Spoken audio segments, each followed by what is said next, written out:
Ano po ba ang tamang paraan ng pagdarasal para dinggin ng Diyos?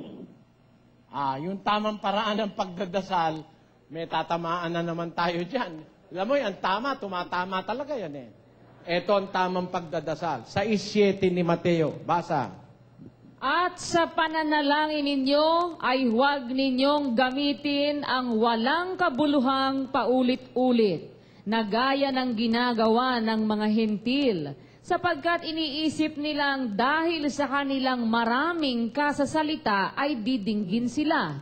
Huwag nga kayong magsigaya sa kanila, sapagkat talastas ng inyong Ama ang mga bagay na inyong kinakailangan bago ninyo hingin sa Kanya. Manalangin kayo. Magsidalangin nga kayo ng ganito. Ama namin. Ama namin na nasa langit ka, sambahin nawa ang pangalan mo.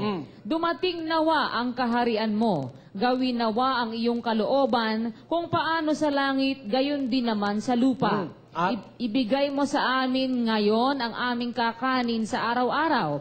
At ipatawad mo sa amin ang aming mga utang, gaya naman namin na nagpatawad sa mga may utang sa amin. At huwag mo kaming ihatid sa tukso, kundi iligtas mo kami sa masama, sapagkat iyo ang kaharian at ang kapangyarihan at ang kaluwalhatian magpakailanman siya nawa. Period. Tama ba, Sis Luz? Apo. Tayo. Sabi, sa pananalangin nyo, huwag niyong gagamitin yung walang kabuluhang paulit-ulit. Do not use vain repetitions. Gaya ng ginagawa ng mga hintil, ng mga pagano, ng mga walang malay sa aral. Sapagkat akala nila sa kanilang maraming kasasalita, papakinggan sila. Huwag kayong magsisigaya sa kanila sapagkat nalalaman ng inyong Ama ang lahat ng mga bagay na inyong kinakailangan sa Kanya bago nyo pahingin sa Kanya. Kaya, magsidalangin kayo ng ganito. Our Father, which art in heaven. Kita mo? Ganito ang panalangin nyo. Binigyan tayo ng example. Hindi naman sinabi, ipanalangin ninyo ito, ulit-ulitin nyo. Wala nga, bawal nga ulit-ulitin eh. Dahil ang Diyos hindi naman makulit, hindi naman tanga, hindi naman bobo, hindi mo pa nga binubukas, alam niya na. Ba't mo kailangan ulit-ulitin? Nasa Biblia na nga, wag mong ulit-ulitin, inuulit-ulit mo pa.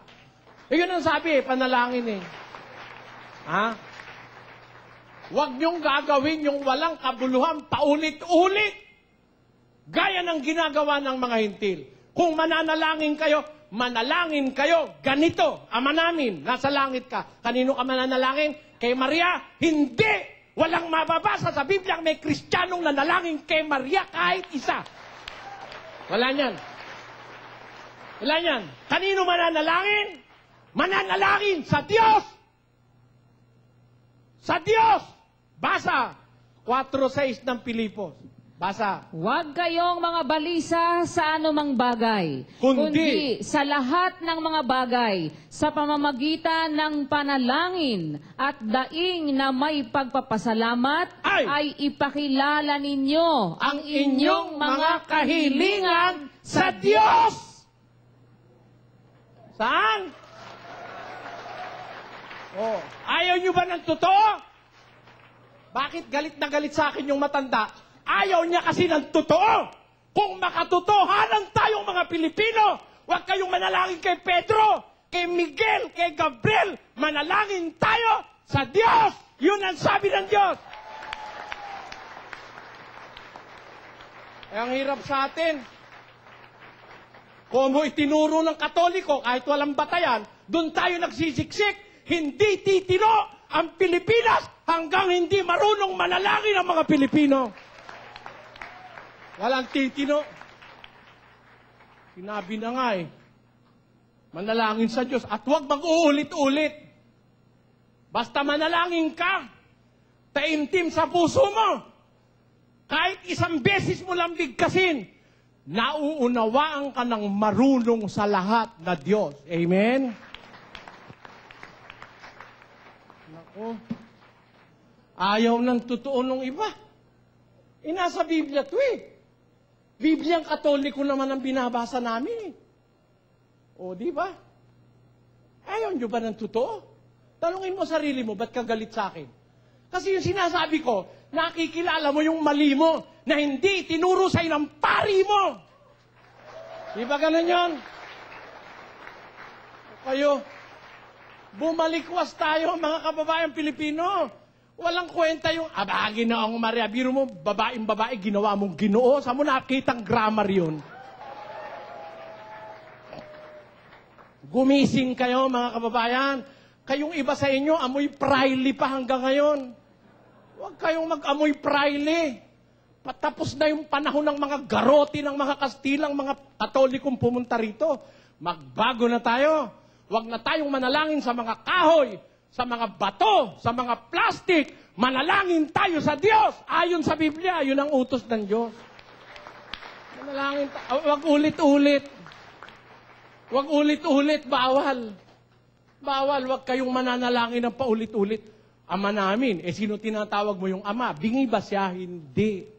Kaya kahit isang beses mo lang, sabihin, alam niya. I believe above the storm, the smallest prayer will still be heard. I believe that someone in the great somewhere hears every word. Tama ba o hindi? I believe above the storm. Kahit maingay, kahit may bagyo, may mga kidlat, above the storm, the smallest prayer will still be heard. I believe that someone in the great somewhere hears every word. Oh, narinig na pala, ba't uulitin mo? Pinalalagay mo yung Diyos mo, makulit. Sasabihin pa. Marunong ba raw ako ng Grego? Kailangan pa ba Grego rito? Dali namang intindihin. Oh. Ang gabos na, basahin natin sa Bicol. Bataanin mo ang Grego rito, Bicol na Bicol ka. 6:7, Bicol. Alagad kun kamo namimibi, dai kamo magamit nin basang na pag-ulit-ulit na siring kan gibo ning mga hintil. Hulita, sinda, nagirisip na hihi. Nanyogon sinda, hulit sa kadakulan nin katataram. Tamo. Tapos, daingani kamo umarog sa sainda, hulita ang saindong ama, nakakaisi na kan sa saindong mga kakulangan, bago nindo, hagadon iyan sa iya. O, liwanag eh. Mamibi, ngani kamo nin siring, amanya mo, na yaon ka sa langit, sasambahon ang ngaran mo. Tuloy, dumatong lugod ang kahadian mo, gibohon ang buot mo, digdi sa daga nin siring sa langit. Itao mo sa mo, ngunyan ang samong kakanon sa arwal daw. Asin ipatawad mo sa mo ang samong mga kasalan, siring na kamo nagpatawad sa mga may sala sa mo. Asin dai mo kami darahon sa sugot, kundi iligtas mo kami sa maraot. Hulita siya mo ang kahadian, asin ang kapangyarihan, patin ang kamurawayan, sagkod no arin man. Out pa. Okay, tamo. O, paano nga? Kailangan ba Latin dyan? Kailangan ba dyan ng Grego, ang Hebreo? Di na. Naintindihan ng mga Bicolano yan. Ang mga Bicolano, matatalino. Matatalino. Alam niyo kung bakit? Kung hindi matatalino yan eh. 500 na ang Katoliko rito eh. 500 taon na. Kung hindi matatalino Bicolano, walang sasama sa akin.